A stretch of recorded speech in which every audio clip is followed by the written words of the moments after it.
are nearly 3,000 unsolved murder cases in Washington. The Unsolved Northwest team is working to bring them back into the spotlight in hopes of finding justice. Here's a collection of recent cases that Unsolved Northwest has featured. In this collection are the cases of a young woman killed on one of Bremerton's busiest streets, a woman killed inside her Ballard home, and the story of two daughters trying to keep their mother's murder case alive.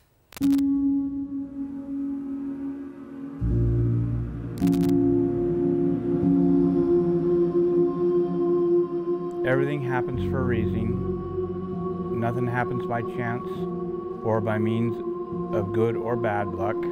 You can make of your life anything you wish. Create your own life and then go out and live it.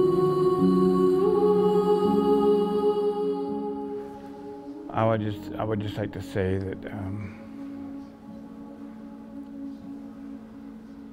I'm still heartbroken to this day.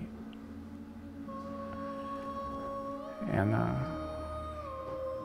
have a hard time dealing with this at sometimes. She was our princess. We definitely miss her. My name is Sara Burke, and my relationship to Sara is I'm her father. She was just a bubbly type person. She had a lot of energy, go-to energy. Wasn't really anything that she couldn't accomplish. She was just very personable and very friendly to anybody and everybody that she met.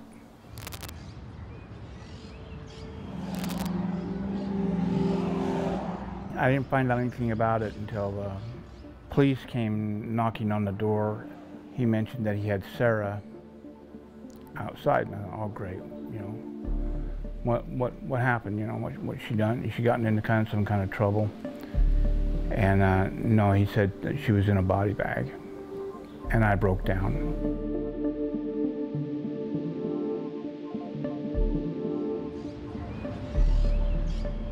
She was just like anybody her age. She was texting on her telephone and heading to her boyfriend's house. She was interrupted in her life on the street corner in Bremerton on one of the busiest streets in our city. My name is Martin Garland. I'm a detective with the Bremerton Police Department. I have been working on the Sara Burke case since 2011. Let's go down here.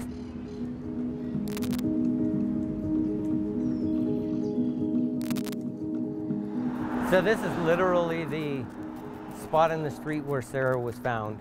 We're less than half a block away from where she had intended to go that night to visit her boyfriend, and she encountered somebody at the mouth of this alley that killed her and left her in the street dying. That person then fled down this alleyway, according to witnesses. There didn't seem to be a motivation for the killing other than the killing itself. There was no robbery involved. There was no sexual assault or anything like that.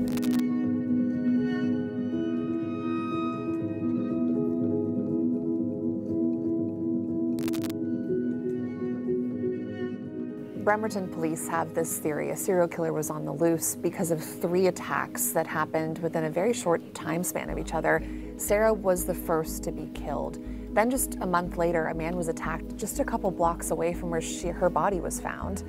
And the MO was very similar, but that man survived. And then there was a third victim. Her name was Melody Brannon. She was 61 years old. Her death happened exactly 9 months after Sara's murder.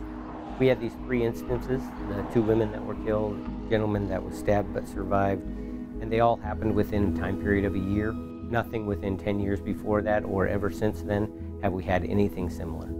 The man who was attacked, he was able to provide police with a lot of information, description of the attacker. Police are looking for this man in connection with 3 attacks in 9 months, 2 of them homicides. Which then helped police with this composite sketch. The suspect is described as a light-skinned black male. This was a serial killer they were looking for. Detective Garland and his force held a lot of community meetings because a lot of people were really scared to walk alone during that time. I walk everywhere, so kind of makes me want to stay home more. And while police have this theory of a serial killer, Sarah's dad has a different theory. In talking to Sara Burke, he's not so sure. I think it had to be somebody that she knew in a group of friends. Or maybe it could have been some stranger that asked her for something she wasn't willing to give to them. We are exactly one tip away. We have had a number of suspects in this case. A number of those are still viable suspects. We just need somebody to come forward. It's been so many years. We're still hanging on to the hope that we will someday know who or what or why. I love the line, if someone loves you, love them back unconditionally. If someone hurts you, betrays you, or breaks your heart, forgive them. I really do wish we could go back and this never happened, and go back to the family that we once were.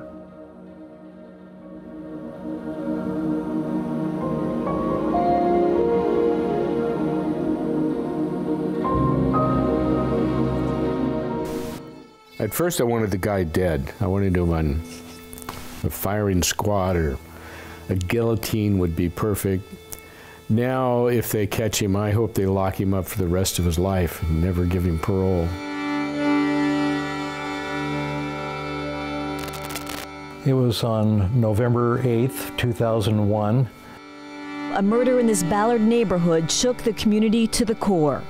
Donna Osteen died on November 8th, 2001. She was found dead in her Ballard home, a home she shared with her husband and 2 kids, a 13-year-old boy and an 11-year-old girl. She was found in duct tape, stabbed to death. They viciously murdered my wife. Well, it doesn't take time to understand that your wife is murdered. Sorry. The homicide detective put me in his car, and then they started asking me questions. As everybody knows, women who are murdered are usually killed by their husband, a strange boyfriend, a jealous lover, whatever. So I was at the top of their list.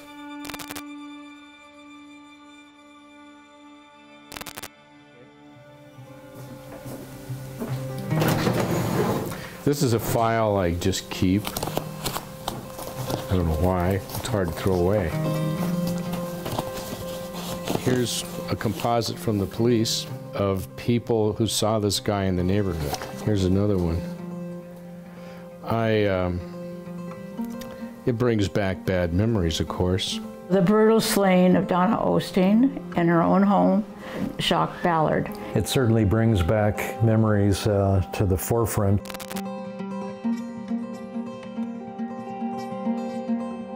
The police always thought that maybe somebody had come by.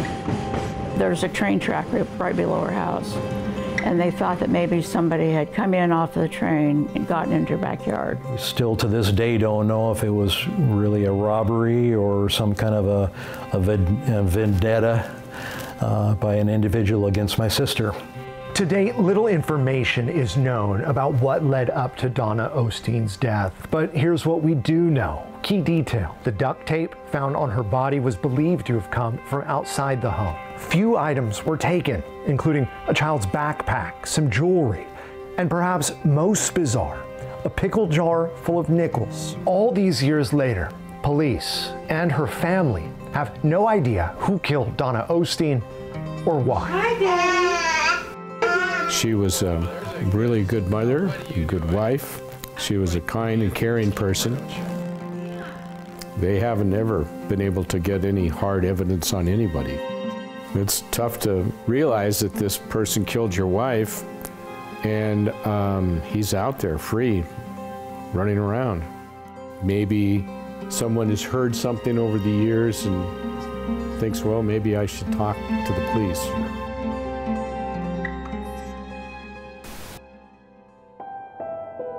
Detectives believe the nude body of 37-year-old Karen Lee Bodine was dumped here along Little Rock Road sometime after nightfall Sunday.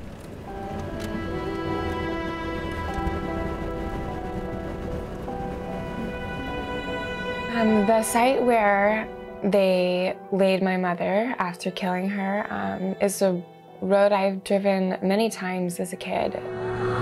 It is forever marred as a site next to the city dump where someone left a nude body. It seems whoever dumped her did little to conceal the crime. As it was, a passing motorist on a fairly busy highway at that time of the morning saw her pretty easily.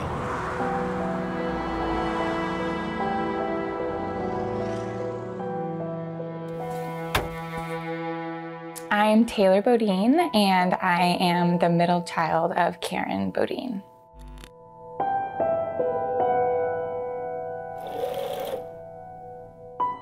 Looking back, there's no way you can really sugarcoat anything like that. I went through a lot of emotions that, you know, no 15-year-old should be going through, and that none of my friends were going through, so it was a pretty lonely place to be in. I'm Carly Bodine, and I'm Karen Bodine's oldest daughter.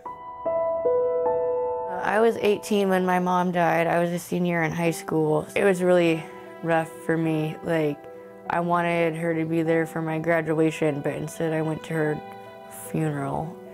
She was there for everything. Like, she talked to me before prom, and she knew about my dress, and she was my best friend no matter what.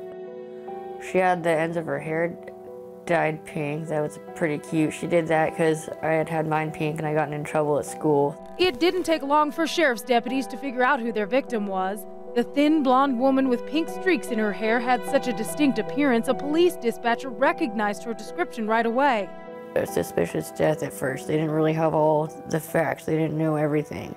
Unfortunately, it's kind of this way to this day. Like, as much was known back then, which is not at all, is pretty much the same. You've got a case where, you know, someone's brutally murdered and their body is dumped in the middle of nowhere. All the things that we would use to solve a homicide like that in today's day and age didn't exist back then. There are some details we do know. We know that Lacey police talked with Karen Bodine about 24 hours before her body was found. We also know she was last seen alive at a home in Thurston County at 3 a.m. that morning.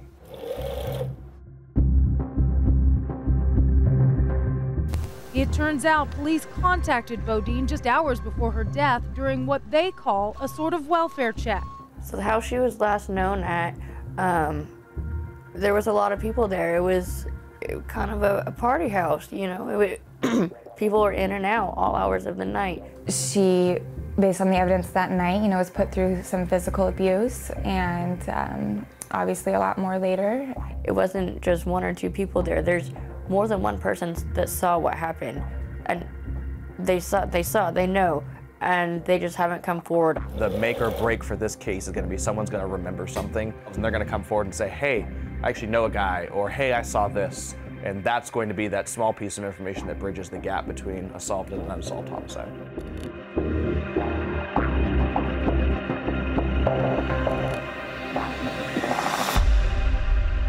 Each of our detectives, on top of their already massive caseload, basically gets a cold case assigned to them as a part-time thing to look back on occasionally. It's not even close to adequate, though. They don't have a lot of detectives, especially for homicides or missing persons. But the fact that they're trying this hard after this long gives us renewed hope. In a way, it consumes me that she's gone. It really does. But I know she'd also want me to live too, so, you know, obviously I do that. We've done our best to memorialize it, to remind people who travel that road every day. It's so pretty. You know, we update it, we keep it fresh, that we haven't forgotten about this, and we hope that you don't either. I'm gonna put mine right here with the little baby picture. Yeah. And we see the community with the things they leave. Oh, you didn't do that? I didn't do that. Oh. A stranger planted flowers there. So sweet. That's really hopeful to us, and whoever has done that or will do that, just know that that's also really appreciated. You're not slick, and I know you're not that smart. I don't care if it's today, 16 years more so, we are getting you. Because you picked really the wrong family. It's not a headline in the news that's gonna go away. It only makes it stronger the more we talk about it. The Unsolved Northwest team is speaking with victims' families and detectives and is digging through archives in hopes of spotlighting these cases. But we need your help. Missing persons cases, murders, and other mysteries are solvable. And you might have the piece of information that leads to answers. Visit king5.com/unsolved to read more. While you're there, you can also suggest a case we should look into. Or you can leave us a tip. Stay tuned for the new Unsolved Northwest special in November.